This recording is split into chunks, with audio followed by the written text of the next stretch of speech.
What's up, Epic 7? Hellion Lua's buffs just went through, so is she good now? Is she good now? Should you pull this unit? Should you get Hellion Lua? How is she after her buffs? I'm going to be straight with you. I haven't used her yet. But I'm going to tell you why you should probably pick up this unit if you care about competitive RTA at all, and if you have the speed gear to support this unit, right? She is not the easiest build, but not the hardest build either. I mean, you just want her to be on speed and effectiveness, right? And it's really nice if you have the artifact Guiding Light to hide her behind, because even if you can't get super high speeds, you can put her on Guiding Light, hide her behind that, and probably still get to take the first turns. How fast does she need to be? She needs to be 5% faster than the opponent's fastest unit. And we're in a meta now where things have slowed down quite a bit. The classic super fast cleaves don't pop up as often as they used to, and you can get away with slower and slower units. You've just got to make sure you don't try to race with her if your Hellion Lua is only 270, 280 speed. But that's it. She needs two stats, effectiveness and speed, to do her thing. I like Guiding Light on her because you never know if you're going to be outsped, and that makes her hard to see. And to force people out of stealth, you kind of got to do AoE attacks. And surprise, surprise, we got a unit coming out who's going to make AoE attacks a very dangerous thing to do. But should you pull this unit? Well, the initial reaction on Reddit or on Stove was a little bit weird, right? I mean, Smilegate said that following her release, many heirs voiced their concerns about her usability. And they also said data analysis confirmed that her performance fell short of design intentions. There's all kinds of people down here in Stove saying, this buff won't do anything. Her whole kit was the problem. There's too many ways to counter her.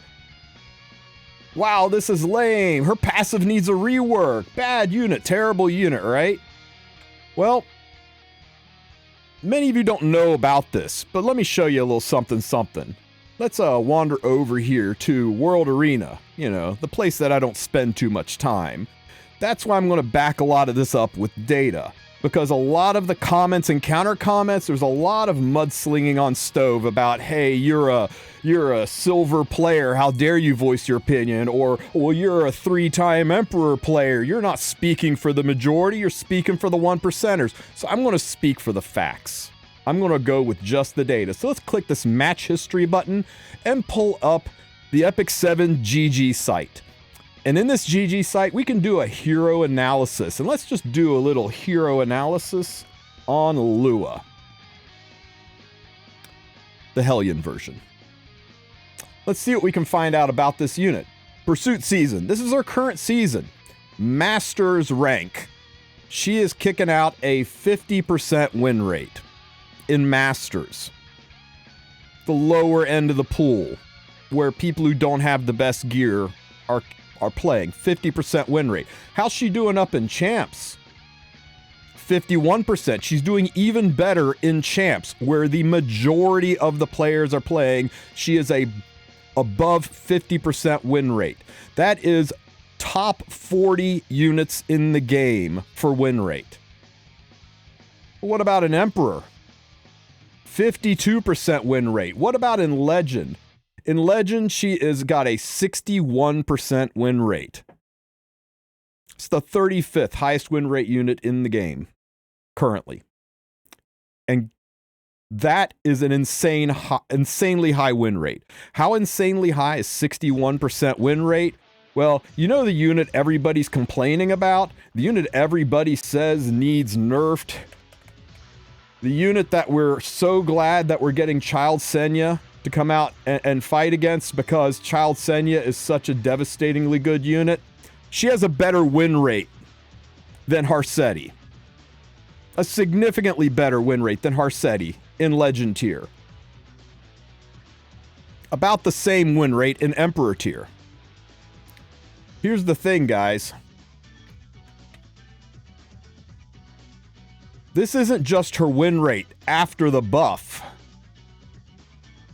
This is her win rate before the buff. Last updated a day ago. This data doesn't take into account the changes. And what were the changes? The changes took away her counters. The changes took away Mort being able to stop her in her tracks. Her biggest counter, they took it away. Her changes turned her skill 3 cooldown. Her skill 3 cooldown used to be...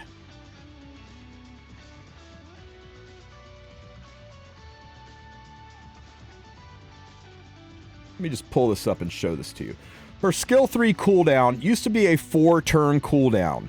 Now it's a 3-turn cooldown.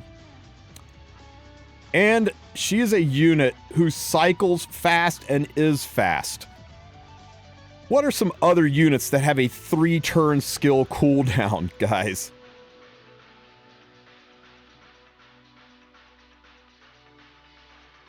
This girl has a 4-turn skill cooldown. 3 turns when she's on Spirit's Breath. You know how many times Angel of Light on Spirit's Breath gets to spam her S3? And Angel of Light Angelica is significantly slower than Lua. So I want you guys to really start wrapping your brain around how often you're going to see this S3. And unlike Angel of Light Angelica, she provokes your whole team. That first round, you don't get to do anything because you're provoked. And think you can just build some ER to stop it? I don't think so. If you get a book on the team or Frida on the team, she can just soul burn to provoke and lock down your whole team. I don't get it, guys. I think the people on Stove who were screaming about this unit needed a buff, that she is still a useless unit. Okay, for PvE, I'll give it to you, right? Duh, she's an RTA unit. But to say that this unit is not good, to say that this won't do anything to a unit who is already in the top 25 to 30 highest win rate synergistic units in the team. Sorry, top 40 now. Now that she's gotten this buff, oh my god. Get ready to see this unit everywhere. Valky's right.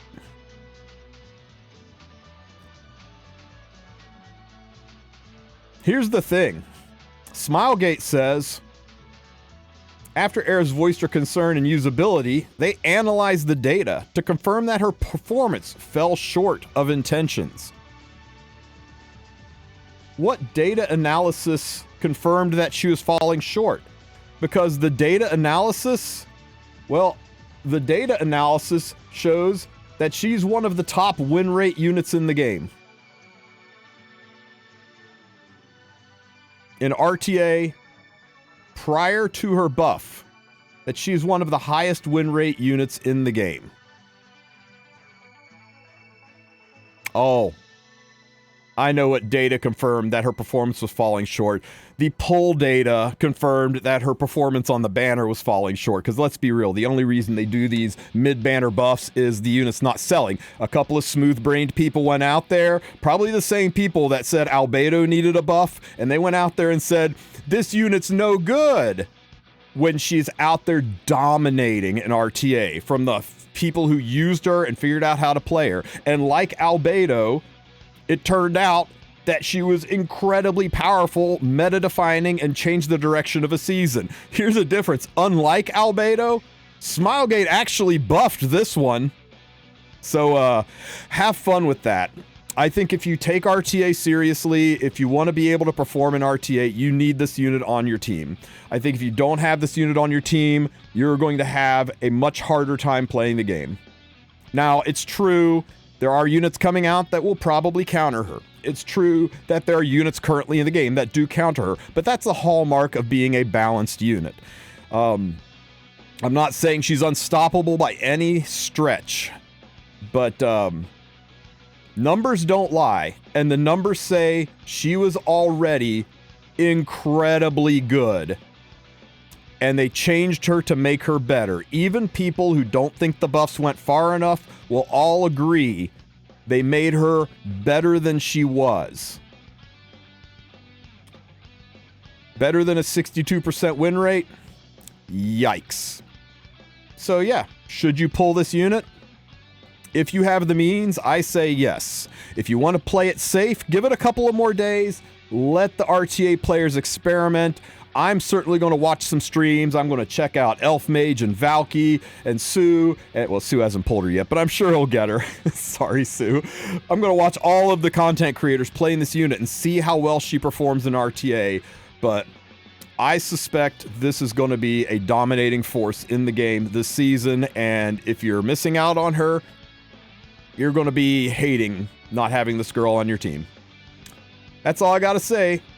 If you disagree with me, that's fine. Tell me how the numbers are wrong. I'd be glad to hear it in the comment sections. Don't forget to like and subscribe, and take what people say on Stove with a grain of salt.